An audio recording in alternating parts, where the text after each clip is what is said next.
Bioinformaticians at the University of Manchester have adopted new software applications to help with an international research project that is analysing sleeping sickness in African cattle, or Trypanosomiasis. The disease is in the saliva of a fly called the tsetse fly.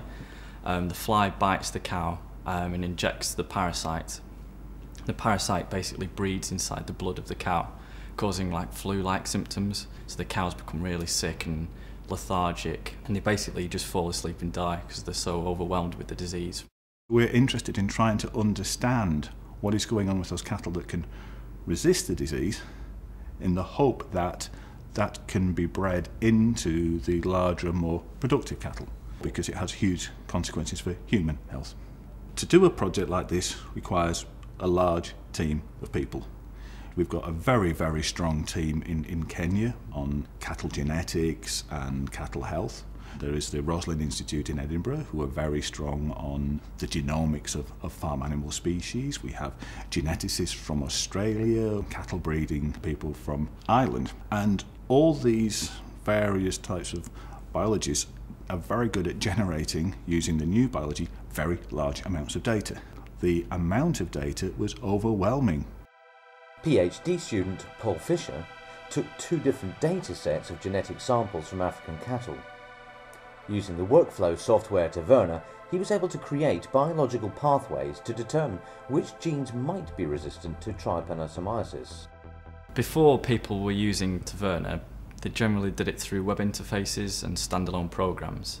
So what Taverna did is it enabled people to package those up into reusable components that they could then import into a workflow.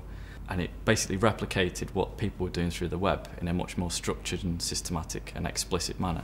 Once we have those processes captured in a workflow, we can then easily rerun them.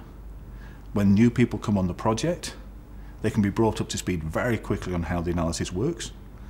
When we come to publish the work, when we publish the methodology, we can publish the workflow. And so stuff that was done once and then lost value, now you put out there and gains value.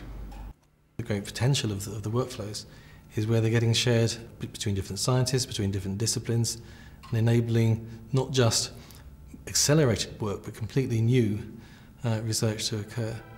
Professors Carol Goebel and David DeRuer have developed myExperiment, a collaboration tool for scientists wishing to share workflows and methodologies.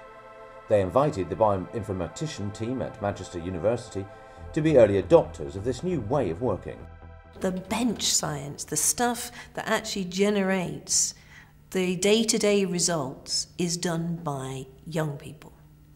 And you should use what the young people use. Once I have the methodology, I can then save it as a file and upload it to myExperiment, share it with colleagues, other scientists around the globe, and they can then rate it, tag it, include it in their workflows. And I can also discover what other people have been doing as well. So it enhances my research because I can add their workflows to my own, and they can add mine to theirs. So it's changed the way people do science, I think. The bioinformatics community are a really important early adopter community for us because they had a need to share. So you get experts in different parts of the world who are doing things, and this is a way of bringing them together. The Taverna and the myExperiment work, it's actually shown us there's a really important coupling between the lipid systems and the inflammatory process. And that is beginning to open up some really, really exciting new avenues, because it's suddenly beginning to suggest treatment regimes for trypanosomiasis that nobody considered before. Without Taverna and myExperiment, we would have been looking where everybody else has looked. And we would not have been looking more widely, simply because we had the tools to allow us to do that. And in looking more widely, we spotted things that have been missed. And that's exciting.